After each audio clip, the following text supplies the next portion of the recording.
छठा अध्याय शुरू हो रहा है।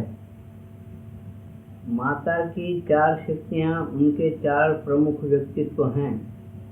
वे उनकी दिव्यता के अंश और साकार रूप हैं, जिनके द्वारा वे अपने जीवों पर क्रिया करती है और लोकांतर की अपनी सृष्टियों में व्यवस्था और समस्वरता लाती है और अपनी हजारों शक्तियों के कार्य सूत्र का संचालन करती है। अपने हजारों शक्तियों के कार्य सूत्र का संचालन करती है। माता है तो एक ही, पर वे हमारे सामने भिन्न भिन्न रूपों में आती है। उनकी अनेक शक्तियाँ और व्यक्तित्व है। उनसे निकले हुए बहुत से रूप और विभूतियाँ हैं जो सृष्टि में उनका काम करते हैं। जिस एक की हम माता के रूप में पूजा करते हैं, वे भागवत चित्त शक्ति है, जो सारी सृष्टि पर छाई हुई है। एक होते हुए भी उनके इतने अधिक पहलू है कि तेज से तेज मन और अधिक से अधिक स्वतंत्र और विशाल बुद्धि के लिए भी उनकी गति का अनुसरण कर सकना असंभव है। माता परम पुरुष की चेतना और शक्ति है और वे अपनी सारी सृष्टियों के बहुत ऊपर हैं। फिर भी उनकी गतिविधि की कुछ चीजें उनके साकार रूपों के द्वारा देखी और अनुभव की जा सकती हैं और ज्यादा आसानी से पकड़ में आ सकती है, क्योंकि भगवती जिन दिव्य रूपों में अपने जीवों के आगे प्रकट होना स्वीकार करती है, उनके स्वभाव और कर्म ज्यादा निश्चित और सीमित होते हैं। जब हम समस्त जीवों को तथा विश्व को धारण करने वाली सचेतन शक्ति के साथ एकता के संपर्क में आते हैं, तभी माता की 3 प्रकार की सत्ता से अवगत हो सकते हैं। वे परात्पर आद्या परम शक्ति के रूप में सभी लोगों के ऊपर खड़ी रहकर परम पुरुष के कभी व्यक्त न होने वाले रहस्य के साथ सृष्टि का नाता जोड़ती है। वैश्व सारे ब्रह्मांड में बसी हुई महाशक्ति के रूप में वे इन सभी सत्ताओं को रचती है। इन सब अनगिनत प्रक्रियाओं और शक्तियों को धारण करती है और उनमें समाये रहती है। वे ही उन्हें सहारा देती है और उनका संचालन करती है। व्यक्तिगत रूप में वे अपनी सत्ता के इन दोनों अधिक विशाल रूपों की शक्ति को मूर्त रूप देती है, उन्हें जीवन देती है और हमारे नजदीक लाती है। वे मानव व्यक्तित्व और दिव्य प्रकृति के बीच की कड़ी बनती है। अद्यापरात्पर शक्ति के रूप में माता सब लोगों के ऊपर स्थित है और अपनी शाश्वत चेतना में परम पुरुष को धारण करती है। वे अकेली ही अपने अंदर चरम शक्ति और ऐसी उपस्थिति को लिए रहती है जिसका वर्णन नहीं किया जा सकता। वे ही उन सत्यों को धारण करती या पुकारती है जिन्हें इस जगत में प्रकट होना है। वे उन सत्यों को उस रहस्यमय स्थान से जहाँ वे छिपे हुए थे उतार कर अपनी अनंत चेतना की ज्योति में नीचे लाती है और उन्हें अपने सर्वशक्तिमान सामर्थ्य के द्वारा शक्ति का रूप तथा असीम जीवन और विश्व में शरीर प्रदान करती है। परम पुरुष उस माता के अंदर सनातन काल के लिए अनंत सच्चिदानंद के रूप में अभिव्यक्त हैं और उन्हीं के द्वारा लोकों में वे ईश्वर शक्ति के एक और द्विविध रूप में तथा पुरुष प्रकृति के द्वैत तत्व में अभिव्यक्त होते हैं। परम पुरुष माता के द्वारा अनेक लोकों और चेतना की भूमिकाओं में तथा देवता और उनकी शक्तियों में मूर्तिमान हुए हैं। उन्हीं के कारण वे जाने और अनजाने लोकों में जो कुछ है उन सब रूपों में साकार हुए हैं। सब कुछ परम पुरुष के साथ माता की लीला है। माता ने ही इस सारे संसार में सनातन के रहस्यों और अनंत के चमत्कारों को व्यक्त किया है। माता ही सब कुछ है, क्योंकि सभी चीजें दिव्य चित शक्ति के अंश और भाग है। माता जिस बात का निश्चय करती है और जिसके लिए परम पुरुष स्वीकृति देते हैं, उसके सिवाय यहाँ या कहीं और कुछ भी नहीं हो सकता। माता जिस बात का निश्चय करती है और जिसके लिए परम पुरुष स्वीकृति देते हैं, उसके सिवाय यहाँ या कहीं और कुछ भी नहीं हो सकता। परम पुरुष की प्रेरणा से माता अपने सर्जनशील आनंद में बीज के रूप में डालकर जिन चीजों को देखती और आकार देती है, उनके सिवाय और कोई चीज रूप धारण नहीं कर सकती।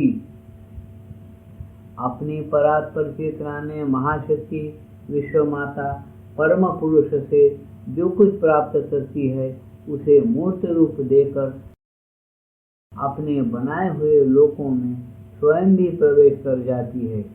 माता की उपस्थिति उन लोकों को अपने दिव्य व्यक्तित्व, अपने धारण करने वाले बल और आनंद से भर देती है और उन्हें सहारा देती है। इनके बिना उन लोगों का अस्तित्व ही न हो पाता। हम जिसे प्रकृति कहते हैं, वह माता का एकदम बाहरी और कार्य निर्देशक रूप है। हम जिसे प्रकृति कहते हैं, वह माता का एकदम बाहरी और कार्य निर्देशक रूप है। माता अपनी शक्तियों और प्रक्रियाओं की समस्वरता की व्यवस्था करती है, प्रकृति के कार्यों को आगे बढ़ाती है। इंद्रियों या अनुभव के द्वारा पकड़ में आ सकने वाली या जीवन की गति के लिए उपयोगी हर वस्तु को प्रकट या अप्रकट रूप से संचालित करती है। लोकों में से प्रत्येक अपने अपने लोक, संस्थान या विश्व ब्रह्मांड की महाशक्ति की एक लीला के सिवाय कुछ नहीं है। यह महाशक्ति परात्पर माता की वैश्व आत्मा और वैश्व व्यक्तित्व के रूप में उपस्थित हैं। प्रत्येक लोक का वही रूप होता है जो माता ने अपनी दिव्य दृष्टि से देखा, अपनी शक्ति और सौंदर्य से संजोया और अपने आनंद द्वारा पैदा किया है। परंतु उनकी सृष्टि के अनेक स्तर हैं। भागवत शक्ति के अनेक सोपान हैं। हम जिस अभिव्यक्ति के भाग हैं, उसकी चोटी पर अनंत सत्ता, चेतना, शक्ति और आनंद के लोक हैं। हम जिस अभिव्यक्ति के भाग हैं, उसकी चोटी पर अनंत सत्ता, चेतना, शक्ति और आनंद के लोक हैं। उनके ऊपर माता बिना किसी आवरण के शाश्वत शक्ति के रूप में रहती है। वहाँ सब सत्ताएं अवर्णनीय पूर्णता और अटल एकता में निवास करती और वितरण करती है, क्योंकि वहाँ माता उन्हें अपने बाहुओं में हमेशा ही सुरक्षित रूप से लिए रहती है। पूर्ण अतिमानस सृष्टि के लोग हमारे ज़्यादा नज़दीक हैं। माता वहाँ अतिमानसिक महाशक्ति है। भागवत सर्वज्ञ संकल्प और सर्वसमर्थ ज्ञान की शक्ति है, जो अपने अचूक कर्मों में हमेशा दिखाई देती है और उनके कर्मों में सहज रूप से सब प्रकार की पूर्णता होती है। वहाँ सब कर्म सत्य की ओर बढ़ते हुए कदम हैं। सब सत्ताएं दिव्य ज्योति की आत्मा, बल और शरीर हैं। वहाँ के सभी अनुभव प्रगाढ़ और परम आनंद के सागर बाढ़ और लहरें हैं। लेकिन यहाँ जहाँ हम निवास करते हैं अज्ञान के लोक हैं, मन प्राण और शरीर के लोक हैं, जो अपने मूल चेतना से बिछुड़ गए हैं। यह पृथ्वी उनका एक महत्वपूर्ण केंद्र है और इसका विकास क्रम एक सूक्ष्म और निश्चायक प्रक्रिया है। विश्व माता इसे भी इसके सारे अज्ञान, संघर्ष और अपूर्णता के बावजूद सहारा दिए हुए हैं। महाशक्ति इसे भी इसके गुप्त लक्ष्य की ओर आगे बढ़ाती और प्रेरित करती है। अतिमानस ज्योति सत्य जीवन और सत्य सृष्टि के लोगों को ऊपर से यहाँ नीचे लाना है। नीचे चेतना के स्तरों की चढ़ती उतरती दोहरी सीढ़ी के जैसी श्रेणियां हैं, जिनमें चेतना पहले जड़ तत्व के निश्चेतना में गिरती है और फिर प्राण, मन और अंतरात्मा को जीवन में खिलाती हुई आत्मा की अनंतता में ऊपर उठती है। माता इन दोनों के बीच में अज्ञान के त्रिविध जगत की महाशक्ति के रूप में निवास करती है। माता देवताओं के ऊपर रहकर जो कुछ देखती, अनुभव करती और अपने अंदर से उत्पन्न करती है, उसके द्वारा वे धरती के विकास क्रम का निर्णय करती है और उस काम के लिए अपनी सभी शक्तियां और व्यक्तित्व अपने सामने रखती है। वे उनकी अंश विभूतियों को निचले लोकों में मध्यस्थता, शासन, युद्ध और विजय करने के लिए उनके काल चक्र को बदलने और रास्ता दिखाने के लिए और उनकी शक्तियों को व्यक्तिगत और समष्टिगत मार्ग दिखाने के लिए भेजती है। मनुष्यों ने युग युगांतरों से दिव्य रूप और दिव्य व्यक्तित्व के रूप में इन अंश विभूतियों की भिन्न भिन्न नामों से माता की पूजा की है, पर साथ ही माता जिस तरह ईश्वर की विभूतियों के मन और शरीर तैयार करके उन्हें रूप प्रदान करती है, उसी तरह अपनी इन शक्तियों और अंश विभूतियों द्वारा अपनी विभूतियों के मन और शरीर भी तैयार करती है, ताकि वे भौतिक जगत में मानव चेतना के भेष में अपनी शक्ति, अपने गुण और अपनी उपस्थिति की कुछ किरणों को अभिव्यक्त कर सके। इस धरती की लीला के सभी दृश्य नाटक के समान है और इनकी योजना और व्यवस्था माता ने ही की है, जिसमें वैश्व देव उनके सहायक हैं और वे स्वयं प्रच्छन्न अभिनेता हैं। माता केवल ऊपर रहकर ही सब पर शासन नहीं करती, वे निचले त्रिविध लोकों में भी उतर आती है। निर्वैयक्तिक रूप से सभी चीजें, यहाँ तक कि अज्ञान की गतियाँ भी छिपी हुई शक्ति के रूप में स्वयं वही है। वे उन्हीं के घटे हुए तत्व में उनकी प्राकृतिक शक्ति और प्राकृतिक शरीर हैं और इनका अस्तित्व इसलिए है कि अनंत की संभावनाओं में से कुछ को मूर्त रूप देने के लिए परम पुरुष का रहस्यमय आदेश हुआ था। उस आदेश को मानकर माता ने महान बलिदान देना स्वीकार किया और अंतरात्मा और अज्ञान के मुखौटों को पहनना स्वीकारा। व्यक्तिगत रूप से भी माता ने इस जगत के अंधकार में उतरना स्वीकार किया, ताकि वे उसे ज्योति की ओर ले जा सके। वे मिथ्यात्व और भ्रांति में उतरी ताकि उन्हें सत्य में बदला जा सके। इस मृत्यु में उतरी ताकि उसे दिव्य जीवन में बदल सके। इस सांसारिक दुख में और उसके दुस्साध्य कष्ट और पीड़ा में उतरी ताकि अपने परम आनंद की तीव्रता से इनका रूपांतर करके इनका अंत कर सके। उन्होंने अपने बच्चों के लिए गहरे और महान प्रेम के कारण अज्ञान का लबादा पहनना स्वीकार किया, जन्म के प्रवेश द्वार में घुसना स्वीकारा, जो वास्तव में मृत्यु ही है। अंधकार और मिथ्यात्व की शक्तियों के आक्रमणों और कष्ट देने वाले प्रभावों को सहने की, सृष्टि के दुख दर्द और यातनाओं को स्वीकारने की कृपा की, क्योंकि उन्हें लगा कि केवल इसी उपाय से जगत को ज्योति, आह्लाद, सत्य और अनंत जीवन की ओर उठाया जा सकता है। यही वह महान बलिदान है जिसे कभी कभी पुरुष का बलिदान कहा जाता है, पर अधिक गहरे अर्थों में यह प्रकृति की आत्माहुति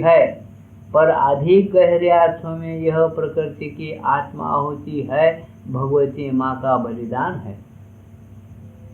माता के 4 महान स्वरूप, माता की जो प्रमुख शक्तियाँ और व्यक्तित्व है, उनमें से 4 रूप इस विश्व का मार्गदर्शन करने तथा भौतिक लीला के साथ व्यवहार करने के लिए आगे रहते हैं।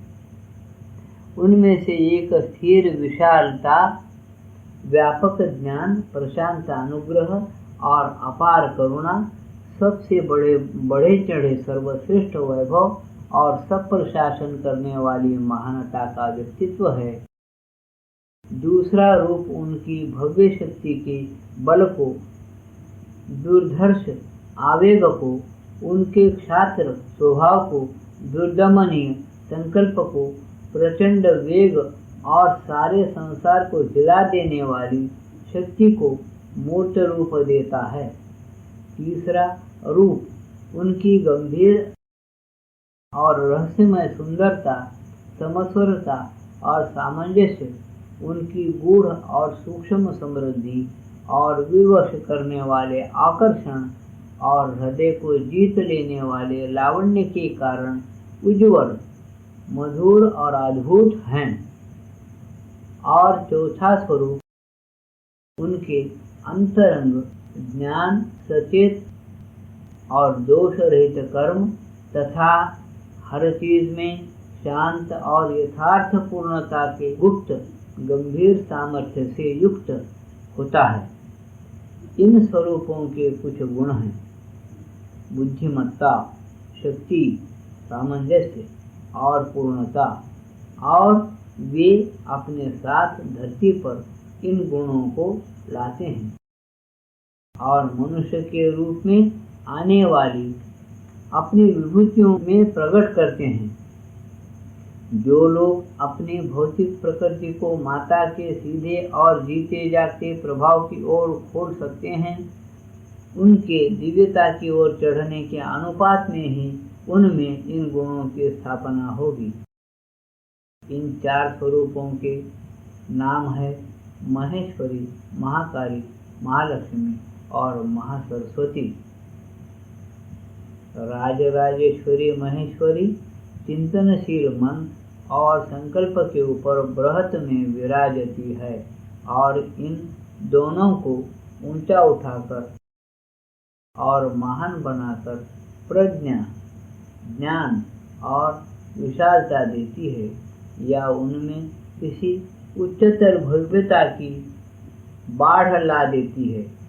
महेश्वरी ही वे ज्ञानमयी और शक्तिशाली माता है, जो हमें अतिमानसिक अनंतताओं के प्रति विश्वभरी विशालता, सबसे ऊंची ज्योति की भव्यता की ओर, चमत्कारिक ज्ञान के खजाने की ओर और माता की शाश्वत शक्तियों की असीम गति के प्रति खोल देती है। वे प्रशांत और अद्भुत है, सदा ही महान और स्थिर रहती है। उन्हें कोई विचलित नहीं कर सकता, क्योंकि उनमें संपूर्ण ज्ञान है। वे जो कुछ जानना चाहे वह उनसे छिपा नहीं रहता। वे सब पदार्थों को, सब सत्ताओं को, सबके स्वभाव को और उन्हें चलाने वाले तत्वों को संसार के नियमों और उसके काल चक्र को जानती है। वे भूत और वर्तमान को जानती है और जानती है कि क्या होना चाहिए। उनमें एक ऐसी शक्ति है जो हर चीज का सामना करके उस पर अधिकार कर लेती है। उनकी विशाल अगोचर प्रज्ञा और उत्कृष्ट प्रशांत बल के आगे अंत तक कोई नहीं ठहर सकता। वे अपने संकल्प में सम, धीर और अविचल है। वे मनुष्यों के साथ उनकी प्रकृति के अनुसार और चीजों और घटनाओं के साथ उनकी शक्ति और उनमें छिपे सत्य के अनुसार व्यवहार करती है। वे अपने संकल्प में सम, धीर और अविचल है। वे मनुष्यों के साथ उनकी प्रकृति के अनुसार और चीजों और घटनाओं के साथ उनकी शक्ति और उनमें छिपे सत्य के अनुसार व्यवहार करती है। उनमें पक्षपात का नाम भी नहीं है, पर वे परम पुरुष के आदेश का पालन करती है। कुछ लोगों को ऊपर उठाती है और कुछ को नीचे फेंकती या अपने पास से हटाकर अज्ञान अंधकार में धकेल देती है। वे ज्ञानी को अधिक महान और ज्योतिर्मय प्रज्ञा ज्ञान देती है और सूक्ष्म दृष्टि वाले व्यक्ति को अपनी मंत्रणाओं में स्थान देती है। विरोधियों पर विरोध का परिणाम लादती है और अज्ञानी और मूर्ख को उसके अज्ञान और अंधेपन के अनुसार चलाती है। वे प्रत्येक मनुष्य की प्रकृति के अलग अलग तत्वों का उन तत्वों की आवश्यकता, प्रेरणा और मांगे हुए फल के अनुसार व्यवहार करती और उत्तर देती है। उन पर जरूरी दबाव डालती है या फिर उन्हें अपनी पोसी हुई स्वाधीनता में अज्ञान भरे रास्तों पर समृद्धि या नाश के लिए छोड़ देती है। वे सबसे ऊपर हैं, किसी से बंधी नहीं है, उन्हें विश्व की किसी चीज से लगाव नहीं है, फिर भी उनके अंदर औरों की अपेक्षा कहीं अधिक विश्व जननी का मात्र हृदय है, क्योंकि उनकी करुणा अनंत और अखूट है। उनकी नज़र में सभी, यहाँ तक कि असुर, राक्षस, पिशाच, विद्रोही और विरोधी भी उनके बच्चे और उस एक के अंश है। उनका त्यागना भी केवल स्थगित करना है, उनका दंड भी कृपा है, लेकिन उनकी करुणा उनकी बुद्धि को अंधा नहीं बनाती और न उनके कर्म को नियत पथ से डिगाती है। वस्तुओं का सत्य ही उनका एकमात्र लक्ष्य है और ज्ञान ही उनकी शक्ति का केंद्र। हमारी अंतरात्मा और प्रकृति को दिव्य सत्य में बदलना उनका उद्देश्य और पुरुषार्थ है। महाकाली और ही प्रकृति की है, विस्तार नहीं, ऊंचाई, प्रज्ञा नहीं, बल और सामर्थ्य उनकी शक्ति के विशेष गुण है। उनमें अत्यधिक तीव्रता है। सफलता पाने के लिए शक्ति का एक प्रचंड आवेग है। एक दिव्य उग्रता है जो हर सीमा और बाधा को छिन्न भिन्न करने के लिए तेजी से आगे बढ़ती है। उनकी सारी दिव्यता उनके तूफानी प्रचंड कार्यों की भव्यता में फूट पड़ती है। वे तेजी और तुरंत फलदायक प्रक्रिया वाली है। उनका वार सीधा और तेज होता है। वे सामने से ऐसा प्रहार करती है जिसके आगे सब कुछ धरा रह जाता है। असुर के लिए उनका मुख भयानक है। भगवान से द्वेष करने वालों के लिए विरुद्ध उनका मनोभाव भयंकर और निष्ठुर होता है। भगवान से द्वेष करने वालों के विरुद्ध उनका मनोभाव भयंकर और निष्ठुर होता है, क्योंकि वे ऐसी रणचंडी है जो कभी युद्ध से पीछे नहीं हटती। वे अपूर्णता को नहीं सहती। वे मनुष्य के अंदर अनिच्छुक तत्वों के साथ कठोर व्यवहार करती है, और जो आग्रहपूर्वक अज्ञान और अंधकार से चिपटे रहते हैं उनके साथ सख्ती से व्यवहार करती है। उनका कोप विश्वासघात, मिथ्याचार और अशुभ के विरुद्ध भीषण और तीव्र होता है। वे भगवान के काम में उदासीनता, उपेक्षा और प्रमाद नहीं सह सकती, और जरूरत पड़ने पर असमय सोने वाले और आवारा गर्द को प्रहार द्वारा तीव्र पीड़ा देकर तुरंत जगा देती है। शीघ्रगामी, सरल और रुजुवृत्तियाँ, निसंकोच और निर्बाध गतियाँ और धधकती ज्वाला सी अभिप्सा महाकाली की गति है। उनका उत्साह अदम्य है। उनकी दृष्टि और संकल्प गरुड़ की उड़ान की तरह उच्च और व्यापक है। उनके चरण ऊंचे मार्ग पर तेजी से बढ़ते हैं, और उनके हाथ प्रहार करने और आड़े वक्त सहायता करने के लिए फैले रहते हैं, क्योंकि वे भी माँ हैं और उनका प्रेम भी उनके प्रकोप के जितना ही तीव्र है। उनमें गहरी और प्रगाढ़ उत्कट अनुकंपा है। उनमें गहरी और प्रगाढ़ उत्कट अनुकंपा है। अगर साधक उन्हें अपनी पूरी शक्ति के साथ हस्तक्षेप करने की अनुमति दें तो उसे रोकने वाली बाधाएं या आक्रमण करने वाले शत्रु क्षण भर में भंगुर चीजों की तरह नष्ट भ्रष्ट हो जाते हैं। अगर उनका प्रकोप विरोधियों के लिए भीषण है और उनके दबाव की तीव्रता दुर्बल और भीरू के लिए कष्टदायक है, तो महान शक्तिशाली और उदात्त लोग उनसे प्रेम रखते और उनकी पूजा करते हैं, क्योंकि वे अनुभव करते हैं कि माता के प्रहार उनके भौतिक आधार के विद्रोही तत्वों को ठोक पीट कर सामर्थ्य और पूर्ण सत्य में बदल देते हैं। उनकी टेढ़ी मेढ़ी और विकृत चीजों को हथौड़े मार मार कर सीधा कर देते हैं, और अशुद्ध तथा दोषपूर्ण चीजों को निकाल बाहर करते हैं। जो काम एक दिन में किया जाता है उसमें उनके बिना शताब्दियां लग जाती। उनके बिना आनंद विशाल और गंभीर या मृदु, मधुर और सुंदर तो हो सकता है, पर अपनी प्रगाढ़ता के प्रज्वलित उल्लास को खो देगा।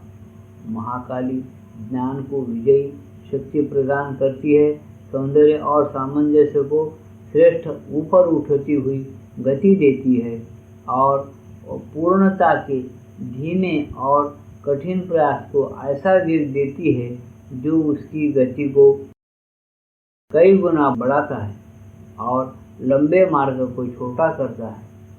उन्हें ऐसी किसी चीज से संतोष नहीं होता जो चरम आनंद की पराकाष्ठा से ऊंचे शिखरों से, अत्यधिक उदात्त लक्ष्य से या अत्यंत विशाल दृश्यावलियों से कम हो। इसीलिए भगवान की विजय शक्ति उनके साथ रहती है, और उनकी अग्नि और आवेग और द्रुत गति की कृपा से भविष्य की जगह वर्तमान में ही परम सिद्धि प्राप्त की जा सकती है। केवल प्रज्ञा और शक्ति ही भगवती माता के व्यक्त रूप नहीं है। उनकी प्रकृति का एक और सूक्ष्म रहस्य है जिसके बिना प्रज्ञा और शक्ति अपूर्ण रहती है और पूर्णता भी पूर्ण नहीं हो सकती। ज्ञान और शक्ति के ऊपर शाश्वत सौंदर्य का चमत्कार दिव्य सामंजस्यों का अगम्य रहस्य है।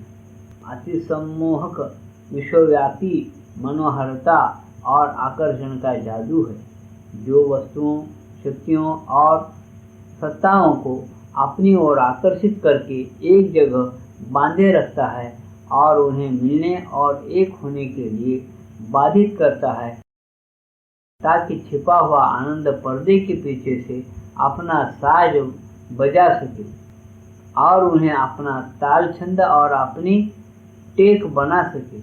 यह महालक्ष्मी की शक्ति है।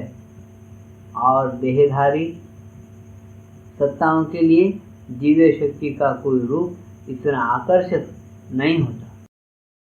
धरती के वासियों को पार्थिव प्रकृति की क्षुद्रता को महेश्वरी इतनी अधिक शांत, महान और दूर लग सकती है कि वह उनके पास नहीं जा सकती और न उन्हें अपने अंदर समा सकती है।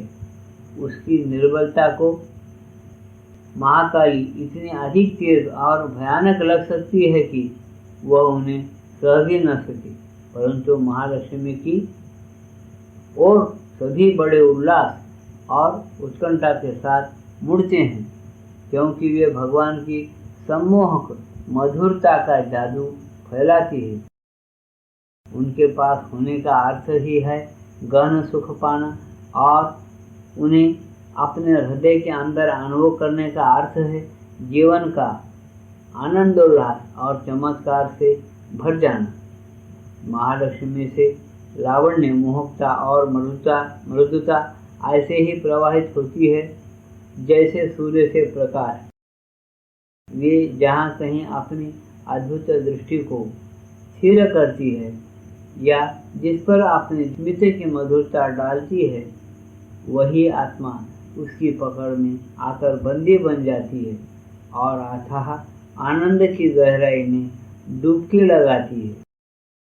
उनके हाथों का स्पर्श चुंबक की तरह आकर्षक है और उनका रहस्यमय कोमल प्रभाव मन, प्राण और शरीर को परिष्कृत करता है और जहाँ उनके चरण पड़ते हैं वहाँ सम्मोहक आनंद की दिव्य धाराएं बहने लगती है। फिर भी उनकी मोहिनी शक्ति की मांग को पूरा करना या उनकी उपस्थिति को बनाए रखना आसान नहीं है।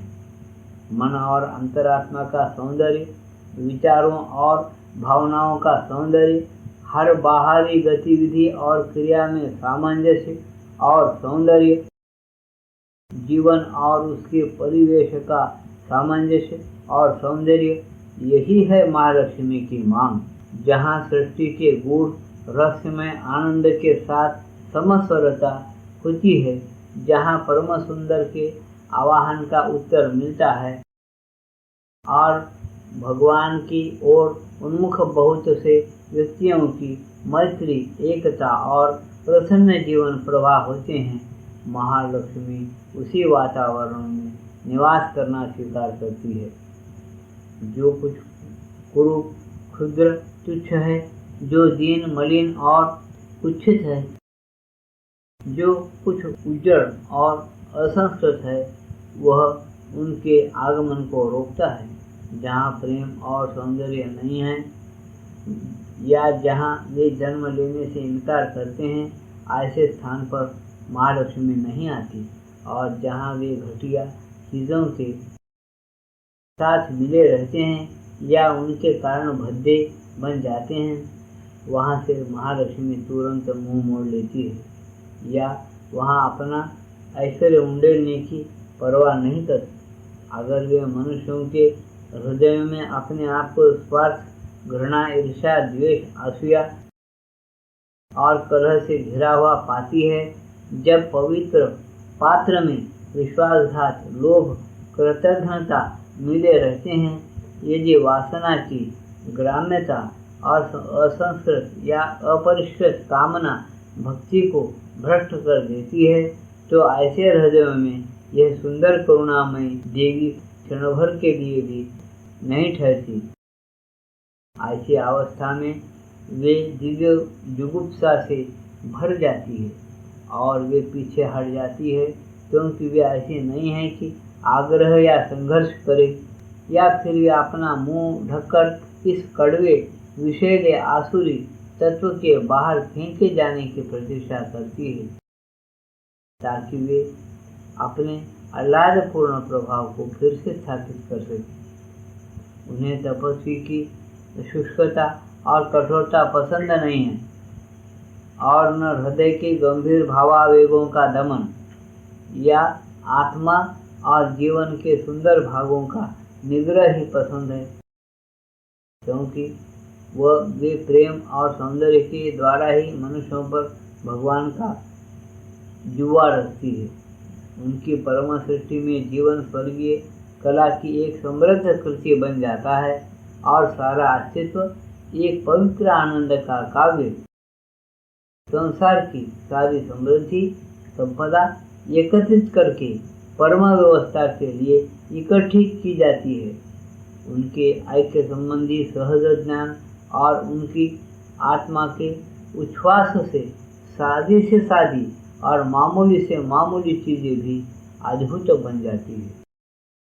हृदय में प्रवेश पाए जाएं तो वे प्रज्ञा को आश्चर्य के ऊंचे से ऊंचे शिखर पर पहुंचा देती है और उसके आगे ज्ञान से परे आनंद समाधि के गुप्त रहस्य खोल देती है। वे भक्ति को भगवान के प्रति तीव्र आकर्षण के साथ जोड़ देती है। बल और शक्ति को ऐसा छंद सिखाती है जिससे उनके कर्म समस्वर और सप्रमाण हो जाए। वे पूर्णता पर एक ऐसी मोहिनी छा देती है जिससे वह चिरस्थायी हो जाए। महासरस्वती माता की कर्म शक्ति और उनकी पूर्णता और सुव्यवस्था की आत्मा है। वे चारों में सबसे छोटी है। महासरस्वती माता की कर्म शक्ति और उनकी पूर्णता और सुव्यवस्था की आत्मा है। वे चारों में सबसे छोटी है, लेकिन कार्य संचालन की क्षमता से सबसे अधिक निष्णात हैं। वे भौतिक प्रकृति के सबसे अधिक नजदीक हैं। महेश्वरी जगत की शक्तियों की विशाल रूपरेखा तैयार करती है। महाकाली उनकी शक्ति और वेग को संचालित करती है। महालक्ष्मी उनके ताल और लय को प्रकट करती है, किंतु महासरस्वती उनके संगठन और कार्य संचालन के ब्यौरे विवरण, विभिन्न भागों के पारस्परिक संबंध और बलों के सफल संयोजन और परिणाम तथा परिपूर्ति की अचूक यथार्थता की अधिष्ठात्री है। चीजों के बारे में ज्ञान, कला कौशल और कारीगरी महासरस्वती का अपना क्षेत्र है। उनकी प्रकृति में है पूर्ण कार्यकर्ता का अंतरंग और यथार्थ ज्ञान, सूक्ष्मता और धैर्य, सहज ज्ञान वाला मन, सचेतन हाथ और पारखी दृष्टि, और वे अपने चुने हुए लोगों को ये चीजें दे सकती है। यह शक्ति बलवान, अथक, सावधान और निपुण शिल्पी, संगठनकर्ता, शासक, कारीगर और लोगों का वर्गीकरण करने वाली है। जब वे प्रकृति के रूपांतर और नवनिर्माण का काम हाथ में लेती है तो उनका काम श्रमपूर्ण और सूक्ष्म होता है और हमारे अधीर स्वभाव को धीमा और बहुत अधिक लंबा खींचता हुआ लगता है, लेकिन वह स्थायी, पूर्ण और निर्दोष होता है। उनके काम का संकल्प अति सतर्क, तंद्राहीन और अश्रांत होता है। वे हमारे ऊपर झुककर हर छोटे से छोटे ब्यौरे को देखती है और छूती है। हर छोटे से छोटे दोष, दरार, बल या अपूर्णता को खोज लेती है और जो हो चुका है और जो करना बाकी है उन दोनों के बारे में विचार करके ठीक ठीक मूल्यांकन करती है। उनकी दृष्टि के लिए कोई चीज अति तुच्छ या प्रत्यक्ष रूप में नगण्य नहीं है। कोई भी स्पर्शातीत, छद्मवेशी या छिपी हुई चीज उनसे बच नहीं सकती। वे हर एक भाग को बार बार सांचे में ढालती है और तब तक मेहनत करती रहती है जब तक वह अपने उचित रूप और संपूर्ण में अपने स्थान को न पाले और अपने नियत प्रयोजन को न सिद्ध कर ले। लगातार मेहनत के साथ चीजों को व्यवस्थित और पुनर्व्यवस्थित करते हुए वे सभी प्रयोजनों और उन्हें पूरा करने के तरीकों पर एक साथ नजर रखती है और उनका सहज ज्ञान जानता है कि किसे चुनना और किसे छोड़ना चाहिए, और वे सफलता के साथ उचित यंत्र, उचित समय, उचित परिस्थिति और उचित प्रक्रिया को चुनती है। वे असावधानी, उपेक्षा और अकर्मण्यता से घृणा करती है।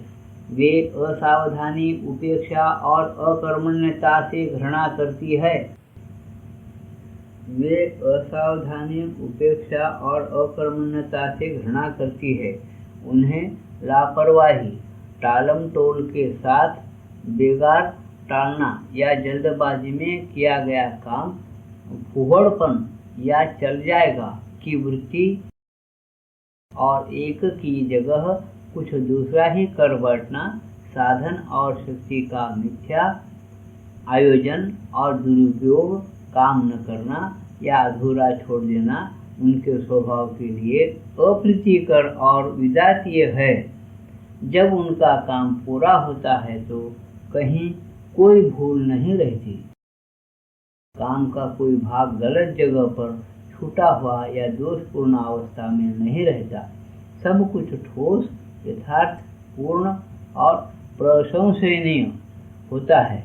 उन्हें पूर्णता से कम पर संतोष नहीं होता। उन्हें पूर्णता से कम पर संतोष नहीं होता।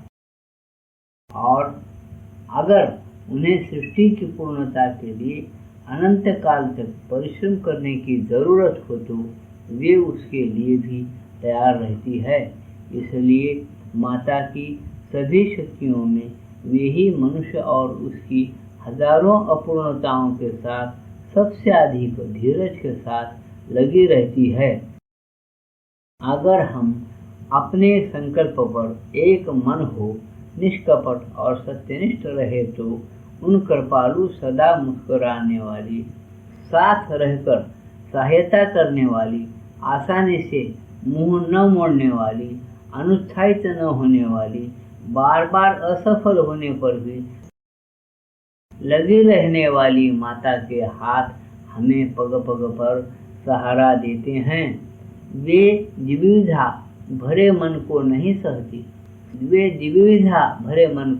सहती।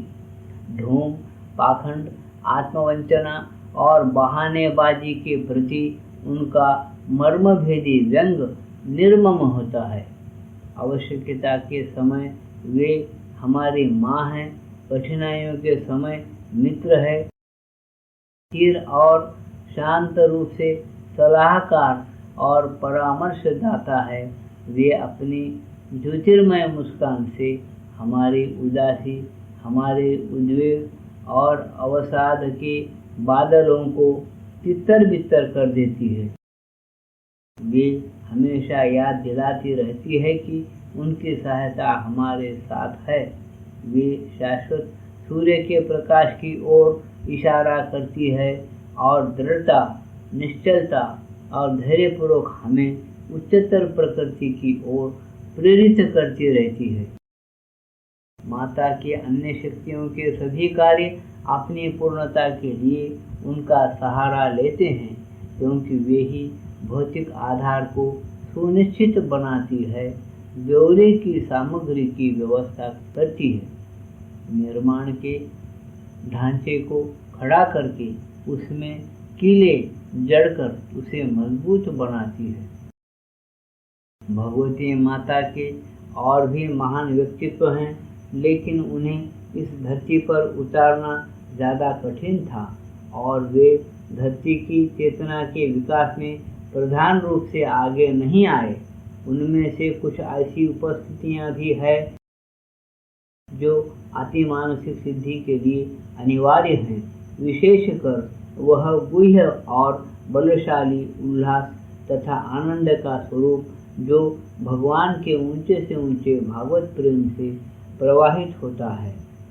वह आनंद ही अतिमानसिक आत्मा के सबसे ऊंचे शिखरों का नाता जड़ तत्व की गहरी से गहरी खाइयों के साथ जोड़ता है। उसी आनंद के पास आश्चर्यमय परम दिव्य जीवन की चाबी है और अब भी वह अपने गुप्त स्थानों में रहता हुआ विश्व की अन्य शक्तियों की काम को सहारा देता है। पर सीमित अहंकार भरी और अज्ञानमयी मानव प्रकृति इन महान शक्तियों की उपस्थिति को धारण करने योग्य नहीं है और उनकी शक्तिशाली क्रिया का आधार नहीं बन सकती।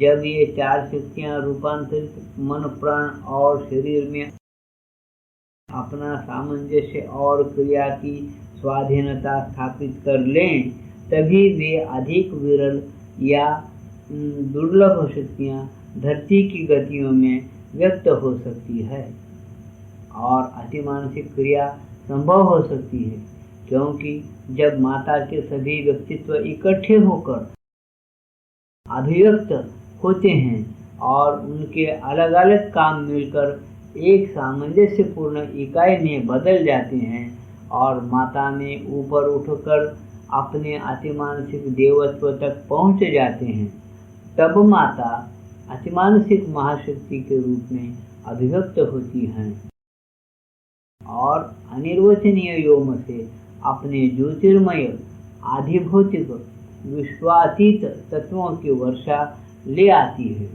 तब मानव प्रकृति दिव्य प्रकृति में बदल सकती है, क्योंकि अतिमानसिक रुत चेतना और रुत शक्ति की सब तात्विक तंत्रियां एक साथ गुंथ जाती है और जीवन वीणा शाश्वत की लयों को बजाने योग्य हो जाती है। अगर तुम यह रूपांतर चाहते हो तो अपने आप को बिना मीन मेघ या प्रतिरोध के माता और उनकी शक्तियों के हाथों में सौंप दो। तुम्हारे अंदर तीन चीजें होनी चाहिए: सचेतनता, नम्यता और बिना शर्त समर्पण। तुम्हें अपने मन, अंतरात्मा, हृदय, प्राण और शरीर के कोशाणुओं तक में माता का, उनकी शक्ति का, उनकी क्रिया के बारे में सचेतन ज्ञान होना चाहिए। यद्यपि वे तुम्हारी अज्ञान अवस्था में अचेतन भागों और क्षणों में भी काम कर सकती और करती है, लेकिन यह काम वैसा नहीं होता जैसा कि तब होता है जब तुम उनके साथ जीवित जागृत संपर्क में होते हो। तुम्हारी पूरी प्रकृति उनके स्पर्श के प्रति नमनीय होनी चाहिए। उसे अपने आप से संतुष्ट अज्ञानी मन की तरह, जो बोध और परिवर्तन का शत्रु है, प्रश्न, तर्क, कुतर्क और शंकाएं नहीं करनी चाहिए। उसे हठीला बनकर हर भागवत प्रभाव का अदम्य कामना और अशुभेच्छा के साथ विरोध करने वाले मानव प्राण की तरह अपनी गतिविधि के लिए दुराग्रह नहीं करना चाहिए। उसे मनुष्य की उस भौतिक चेतना की तरह निर्बल, जड़ और तमोग्रस्त नहीं होना चाहिए, जो अपनी क्षुद्रता और अंधकार से मिलने वाले सुख से चिमटकर अपनी निर्जीवन दिनचर्या, शुष्क प्रमाद या जड़ तंद्रा में विघ्न डालने वाले हर स्पर्श के विरुद्ध चिल्ला पड़ती है। तुम्हारी अंदर और बाहर की सत्ता का बिना शर्त समर्पण तुम्हारी प्रकृति के सभी भागों में यह नमनीयता ले आएगा। ऊपर से नीचे प्रवाहित होते हुए प्रज्ञा और प्रकाश, शक्ति, सामंजस्य और सौंदर्य तथा पूर्णता के प्रति हमेशा खुले रहने से तुम्हारे अंदर हर जगह चेतना जाग उठेगी। यहाँ तक कि शरीर भी सचेतन हो जाएगा और उसकी चेतना पहले की तरह अतिमानसिक अतिचेतन शक्ति से छिपी न रहकर उसके साथ एक हो जाएगी। उसकी सारी शक्तियों को ऊपर से नीचे और चारों ओर फैलती हुई अनुभव करेगी और वह परम प्रेम और आनंद की अनुभूति से पुलकित हो उठेगा। लेकिन सावधान रहो, लेकिन सावधान रहो। अपने छोटे से पार्थिव मन से माता को समझने और परखने की कोशिश मत करो, क्योंकि यह मन अपने संकुचित तर्क, भूल भरी राय, अपने झगड़ालू, आक्रमणशील, अगाध अज्ञान और तुच्छ आत्मविश्वासी ज्ञान के भरोसे अपने से परे की चीजों को मापने में मजा लेता है। अपने अर्ध प्रकाशित अज्ञान की कारा में बंद मानव मन दिव्य शक्ति के चरणों की बहुमुखी स्वाधीनता का साथ नहीं दे सकता। उनकी दृष्टि और क्रिया की द्रुत गति और जटिलता उसकी लड़खड़ाती समझ को पीछे छोड़ जाती है। माता की गति की लय उसकी लय नहीं है। उनके अनेक और भिन्न व्यक्तित्वों के द्रुत परिवर्तनों से, उनके लयों के निर्माण और छंदों के भंग से, उनके गति को बढ़ाने और घटाने से, एक या अन्य समस्या पर विचार करने के उनके विभिन्न तरीकों में कभी एक और कभी दूसरी पद्धति के ग्रहण करने और त्याग देने और फिर दोनों को मिलाने वाले तरीकों से विमूढ़ बना मन अज्ञान के आवर्तने से दिव्य प्रकाश की ओर चक्राकार और वेगपूर्वक उड़ती हुई पराशक्ति की पद्धति को नहीं समझ सकेगा। ज्यादा अच्छा यह है कि तुम अपने अंतरात्मा को उनकी ओर खोलो और अपनी चैत्य दृष्टि के द्वारा अनुभव करके और चैत्य दृष्टि से दर्शन करके तृप्ति लाभ करो, क्योंकि केवल वही दिव्य सत्य को सीधा उत्तर दे सकती है।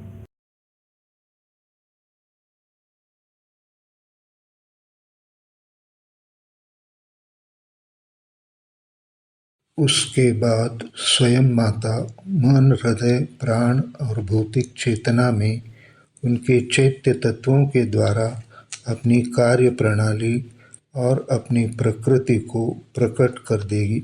हमारा अज्ञान भरा मन सदा यह भूल भरी मांग करता है कि दिव्य शक्ति हमेशा हमारी सर्वज्ञता और सर्वशक्तिमत्ता संबंधी उथली और अधकचरी धारणाओं के अनुसार काम करे।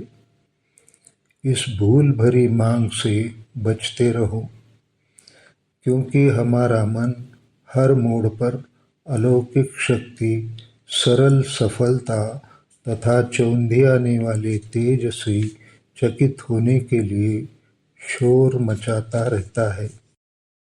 ऐसा न हो तो वह इस बात पर विश्वास नहीं कर सकता कि भगवान यहाँ मौजूद है। माता अविद्या के क्षेत्र में उतरकर अविद्या के साथ जूझ रही है। वे इस क्षेत्र में नीचे उतर आई है और पूरी तरह ऊर्ध्वलोक में नहीं है।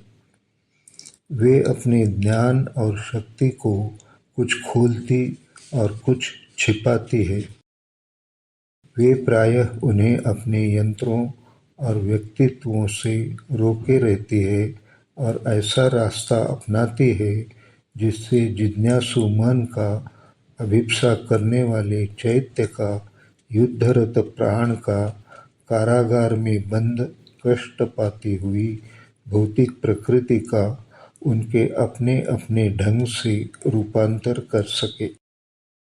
कुछ ऐसी शर्तें हैं जिन्हें परमोच्च संकल्प ने निर्धारित किया है। बहुत सी उलझी हुई गांठें हैं जिन्हें सहसा काट कर अलग नहीं किया जा सकता। उन्हें धीरे धीरे ढीला करना होगा। इस विकास करती हुई धरती पर असुर और राक्षस कब्जा किए हुए हैं। उनकी चिरकाल से जीती हुई जागीर में, उनके प्रदेश में उन्हीं की शर्तों के अनुसार उनका सामना करना और उन्हें जीतना है। हमें अपने अंदर स्थित मानव को ठीक राह दिखाकर अपनी सीमाओं को लांघने के लिए तैयार करना है। वह इतना कमजोर और अज्ञान से भरा है कि उसे अचानक अपने से बहुत दूर के दिव्य स्वरूप में नहीं उठाया जा सकता। भागवत चेतना और शक्ति यहाँ उपस्थित है और श्रम की परिस्थितियों में हर क्षण जो आवश्यक है वह करती रहती है। अपूर्णताओं के बीच आने वाली पूर्णता को आकार देने के लिए भगवान के बताए कदम उठाती रहती है। लेकिन तुम्हारे अंदर अतिमानस के उतरने पर ही माता तुम्हारे साथ सीधी अतिमानस शक्ति के रूप में अतिमानस प्रकृति के अनुसार काम कर सकती है। अगर तुम मन के पीछे चलो तो माता के सामने प्रकट होने पर भी तुम उन्हें न पहचान सकोगे। अपनी अंतरात्मा का अनुसरण करो, मन का नहीं। अपनी उस अंतरात्मा का जो सत्य को प्रत्युत्तर देती है, उस मन का नहीं जो बाहरी रूपों पर कूदता है। दिव्य शक्ति पर विश्वास करो और वह तुम्हारे अंदर के भागवत तत्वों को मुक्त कर देगी और उन सबको एक दिव्य प्रकृति की अभिव्यक्ति बना देगी। धरती की चेतना के विकास क्रम में अतिमानसिक परिवर्तन अवश्यंभावी है, क्योंकि अभी तक उसका ऊर्ध्वारोहण समाप्त नहीं हुआ है और मन उसकी आखिरी चोटी नहीं है। लेकिन उस परिवर्तन के आने स्वरूप धारण करने, स्थिर होने के लिए नीचे से पुकार के साथ उसे पहचानने का और उससे इनकार न करने का संकल्प होना चाहिए और साथ ही ऊपर से परम पुरुष की स्वीकृति भी होनी चाहिए। जो शक्ति पुकार और स्वीकृति के बीच मध्यस्थता करती है वह है दिव्य माता की उपस्थिति और शक्ति। मनुष्य का कोई भी प्रयास या तपस्या नहीं, केवल माता की शक्ति ही ढक्कन फाड़कर आवरण को छिन्न भिन्न करके पात्र को ठीक रूप दे सकती है और अंधकार और मिथ्यात्व और मृत्यु और दुख से भरे इस जगत में सत्य और ज्योति और दिव्य जीवन और अमर आनंद ला सकती है।